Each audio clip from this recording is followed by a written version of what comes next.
I never signed no paperwork. Okay, you never signed no paperwork. I just didn't want to put my family's life on the line. Jay-Z gave her the herpes that she gave to Chris Brown. Rihanna was only 14, 15 when he started fucking with her and signed her to Def Jam. Even with women, you got shut down emotionally, so you can't connect. And then now all things happen from there. Infidelity. You can't connect. The word on the street is that Rihanna just dropped a nuke on Jay-Z. And baby, it's messy. She's out here airing out some serious dirty laundry, hinting that Jay might be tangled up in some shady business. Like, really shady. We're talking about secret flights, young girls, and boardroom meetings that would make your skin crawl. Is this the beginning of the end for Jay-Z's empire? But hold up, don't even think that's the whole story because Rihanna's just warming up. There's more dirt on the horizon, and it's about to shake the music industry to its core. And wait for it, Miss Queen Bey herself might be caught in this web too. Yep, you heard that right. Beyoncé might not be as squeaky clean as she's led us to believe. Is she mixed up in all this drama too? The tea is boiling, and it's about to spill everywhere. Here's where it gets even crazier. Rihanna's claiming she was brought to Jay-Z when she was just a teenager. When Rihanna was 15 years old and without parental supervision, she auditioned in producer Evan Rogers' hotel room.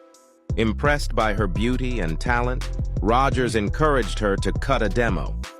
This demo eventually reached Jay-Z in New York.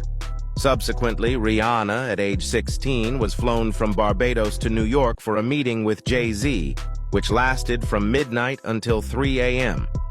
During this meeting, Jay-Z allegedly pressured Rihanna into signing a recording contract, telling her, "There's only two ways out the door or through this window." Rihanna expressed her distress over the situation, later saying, "The label locked me into the office till 3 a.m. This incident raises significant concerns. Like 16 years old, y'all. Can you even imagine that? A young girl, fresh in the game, suddenly rubbing shoulders with one of the biggest names in the biz. People are buzzing and asking some very uncomfortable questions. And don't even get me started on Jaguar Wright. She's out here telling everyone that Rihanna was flown out to the US without her parents. Picture this, a young, naive girl ending up alone in a fancy boardroom with Jay-Z and his crew. She was 14 going on 15 years old, flown over without parental supervision in a private plane by a man who was supposed to be a producer who auditioned her at 3 a.m. in the fucking morning in a hotel room. Auditioning at 3 a.m. in the morning, a 14-year-old girl. With no parental consent. With no parental, nobody.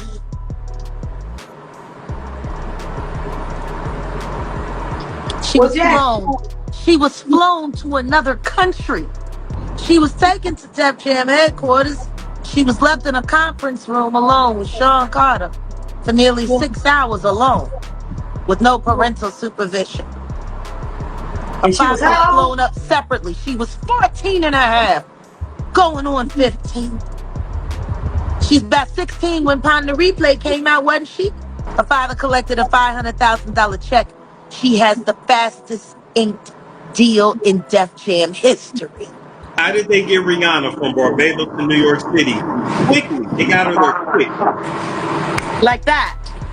It's giving some serious Predator vibes if you ask me. And it gets juicier. Jaguar Wright claims Rihanna's dad showed up 24 hours later to collect a fat check. Now, what kind of parent does that? Sending your little girl across the world and then showing up just to get paid?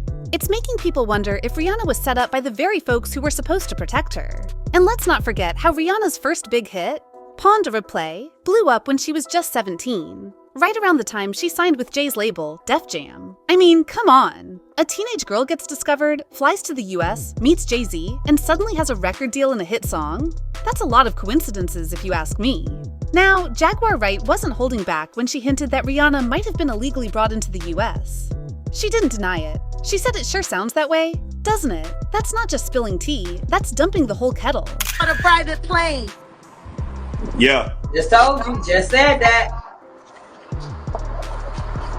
If people knew how many of these girls are transported around on private planes, how they're able to redact, change names on manifests, she wouldn't have needed parental consent or a passport if she got on a private plane on the manifest listed as someone else.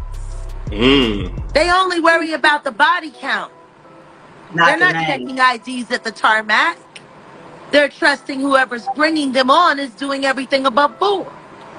How So they many get girls were transported, models just like that, back and forth between Paris and New York. Wow. If you go back and look at the Victoria's Secrets documentary, they'll talk about some of the young girls that, Epstein had brought Yeah, over. those girls were young. 12, Young. 13, 14 young. models from Paris. Couldn't speak English. They were walked onto a plane, they were given sedatives and champagne and caviar, and they woke up in New York. Why did they want to pass Foxy Brown around? I was just to say that everybody, they Why pass did they everybody want to around pass Tierra Marie around? because The they only reason could. Rihanna didn't get passed around was because she belonged to the king. Go back and look at that album cover for Auntie. Why she chose to put a child bride with a crown over her eyes. Blood everywhere. It's a sacrificial lamb. And the crown is over her eyes. And while we're on the subject of shady dealings, let's talk about Foxy Brown. She's out here spilling tea about how Jay-Z did her dirty too. Foxy was just 14 or 15 when she met Jay-Z, and what does he do? Starts writing lyrics for her that were so explicit, a sailor would blush. And it gets worse. Rumor has it that Jay-Z wasn't just her mentor. Allegedly, he took her V-card when she was still way too young. He was even paying her bills. Honey, that sounds like grooming to me. Foxy's saying Jay-Z gave her an STD during their so-called relationship. If that's true, it's not just taking advantage of a young girl. It's straight up reckless and disgusting. Jay-Z's got a whole pattern of treating young women like they're disposable. But wait, there's more. Jay-Z was super tight with R. Kelly. Yeah, that R. Kelly. Even after all the dirt came out about Kelly, Jay-Z was still cashing checks from their collabs. Like, who does that? And let's not act like Jay-Z didn't know what was going on. They were tight for years, touring together, making music. How could he not see or hear anything? This R. Kelly connection is just the tip of the iceberg because there's talk about a whole network of powerful men in the industry covering up for each other for years.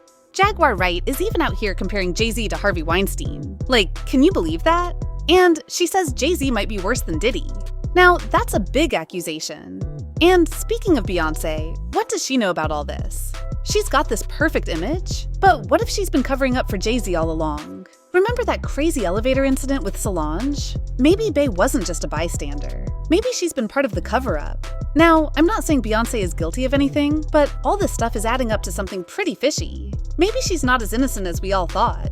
Maybe she's been manipulating her image to keep us all on her side while she and Jay-Z do who knows what behind the scenes. Let us know what's your take on this. And let's have a roundtable in the comments. Don't forget to like and subscribe for more content from us.